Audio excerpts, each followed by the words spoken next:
No matter what, every person has experienced love. You either love or are loved, and many experience both because no one can live without love. Things like gravity, electrons, and time are not visible to us, but we can study and understand them through their effects. We can study love in the same way. Today, we are going to talk about a topic that many of you have experienced. Hi, welcome back to Pure Human Heart. Consider subscribing so you don't miss our next videos. How love manifests. Love manifests between two people or two sides. There is one who loves or gives love, and there is another who is loved or receives love. So, there is a giver and a receiver, a lover and a loved one.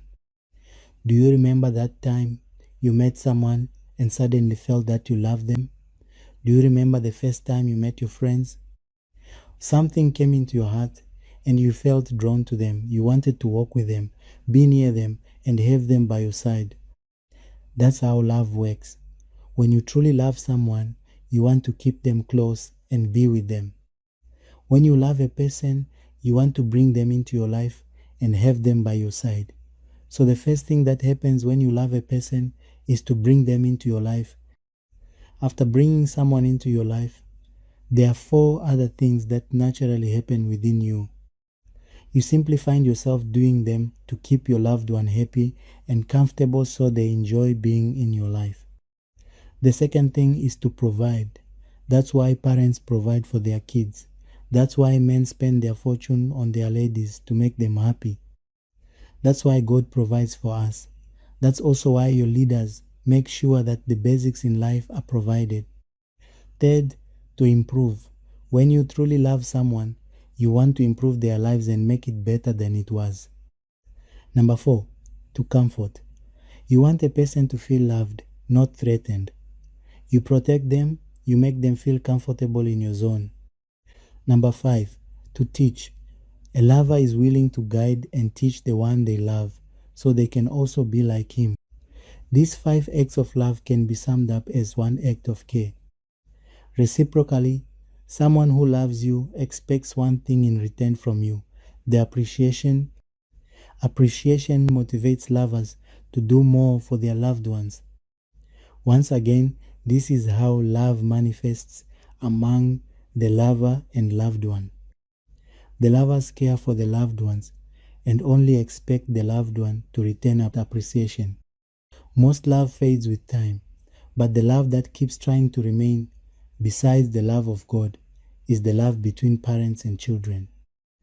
Parents devote themselves entirely to caring for their children, often sacrificing their own comfort so their children can have a bright future. That's really true love.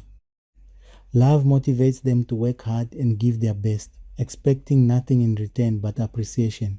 When children show gratitude, it brings them immense joy. You know exactly what I'm talking about if you have kids.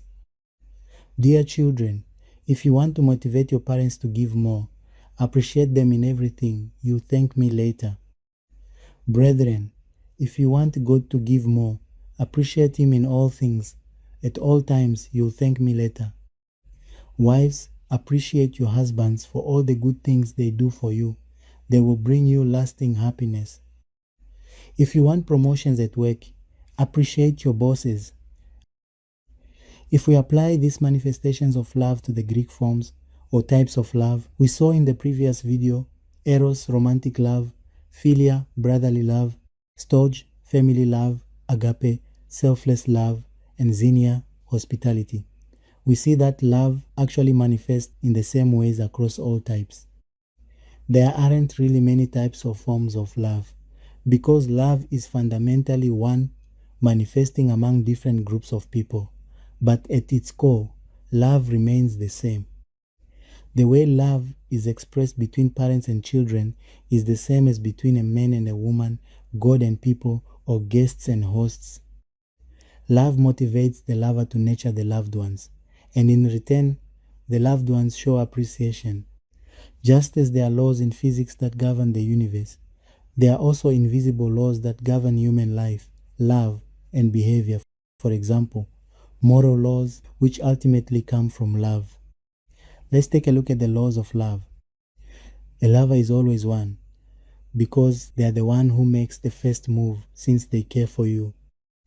A loved one cannot have many lovers at the same time. You cannot serve two masters. Matthew 6:24. You cannot have two fathers, two bosses, or two husbands simultaneously. If there is more than one, they fall into a hierarchy.